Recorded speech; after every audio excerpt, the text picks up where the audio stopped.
European Club Rugby now on HTV from the Heineken Cup as Pontypridd take on Milan. Steve Taylor has all the action.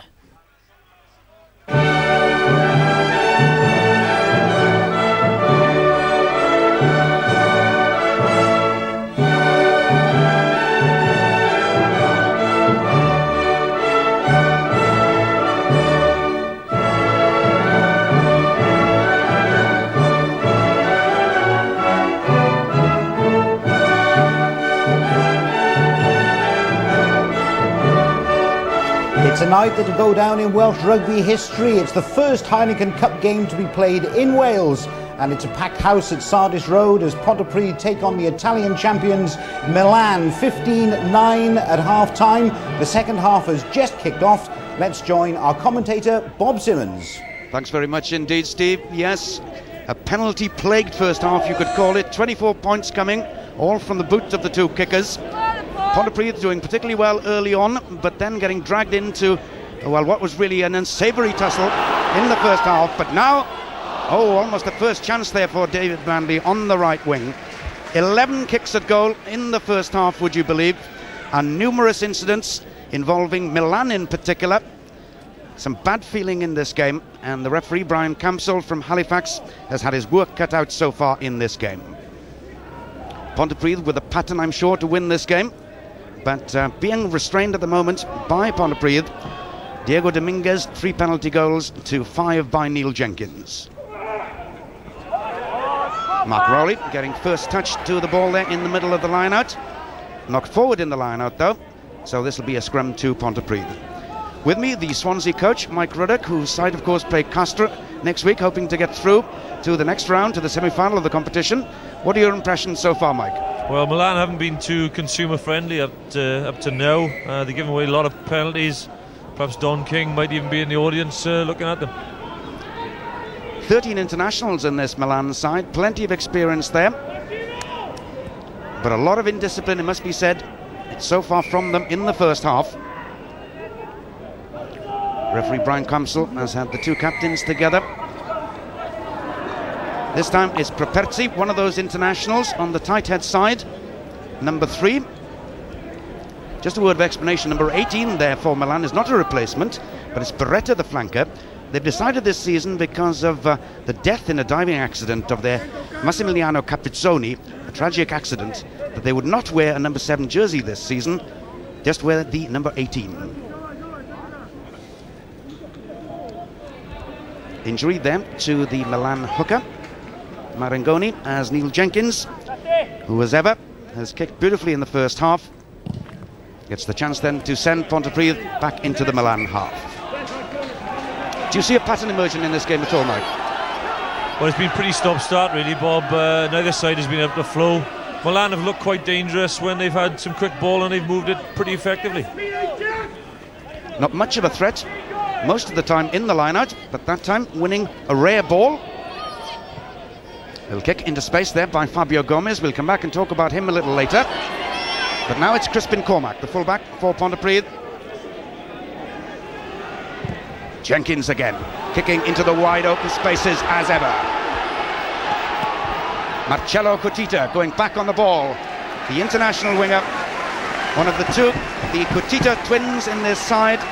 Marcello, one of the most prolific try scorers in world rugby, has distinguished himself in 2 World Cups, in 3 World Cups in fact. And there's his big brother Massimo. Good name that for a prop, isn't it? And despite the fact that they are twins, about 3 stone heavier. So we still await then the first try of this game as Phil John puts into the line out for Pontypridd. Prosser and Rowley have done particularly well in the line out for them. And here again they'll look to their rolling maul. Richie Collins, we see there, the replacement on the field for Mark Spiller. Looking to drive on right down the middle then. Referee Brian Campsall, happy to let it continue. Jenkins into Shane McIntosh, looking to stand on his feet. Yet another penalty decision though. Offside this time. And really, because of the number of penalties, this game just hasn't been able to flow. And we've yet another one with the second half not 5 minutes old.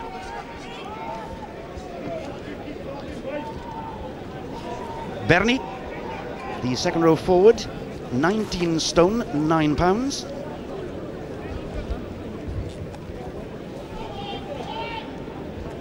And really, it's suicidal, isn't it, Mike, to give away penalties to a kicker like Neil Jenkins? Well, for sure, you know, Neil's pretty spectacular on his day with the boot. Milan really have got to up the tempo and get into Pontypridd's half pretty quickly to get back into the game. 8th attempt at goal, 6th success then for Neil Jenkins. All 18 points then coming from the boot of Neil Jenkins to the 9 for Diego Dominguez for Milan. It's very much a personal battle at the moment. Big crowd here, big occasion, but hoping to see more open rugby, I'm sure. And here's Diego Dominguez, Italy's outside half, of course, in the World Cup. Phil John gets the first touch to it, and Matthew Lloyd, the number 8. The Italians looking to turn him, but he did well in that position. Back again then to Neil Jenkins. Beautiful one. And here's Federico Williams, Argentinian originally, who now has been capped by Italy.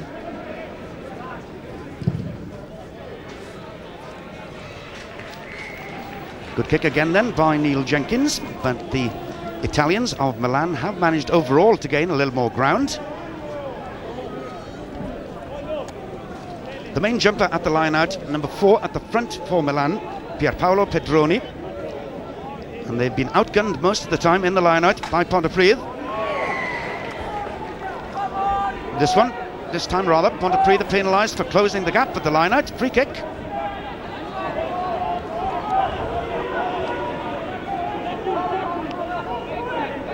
Massimo Bonomi, we normally see him playing at centre or outside half, not scrum half, but he swapped with Fabio Gomez in the centre for this game. Cotita, Dominguez, under pressure. Good tackling by Pontypridd. So important there was an opportunity for them. Referee Kamsel waiting for an advantage. Not a good kick that time by Bonomi, but the pressure is still there on Jason Lewis.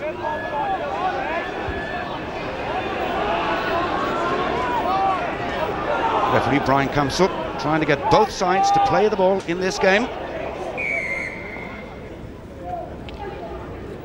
Gave it as long as possible, but there were just too many bodies there.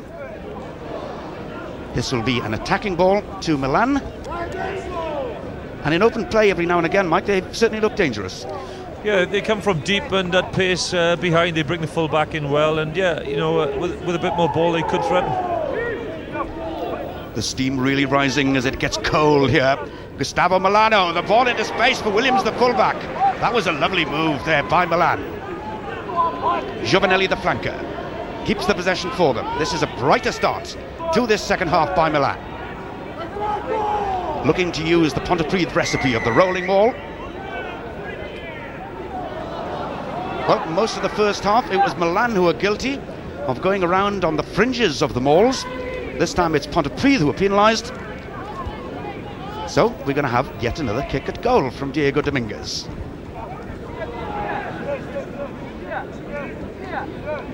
Well, we were talking about Milan in attack, Mike, and this was a lovely move.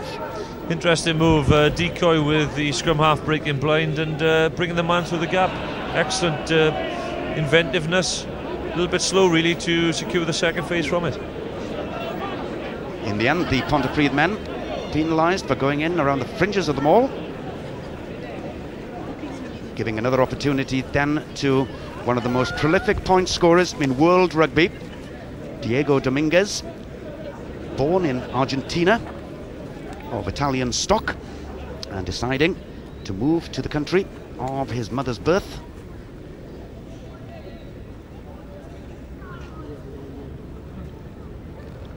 Three from 4 in the first half for Dominguez. Yeah.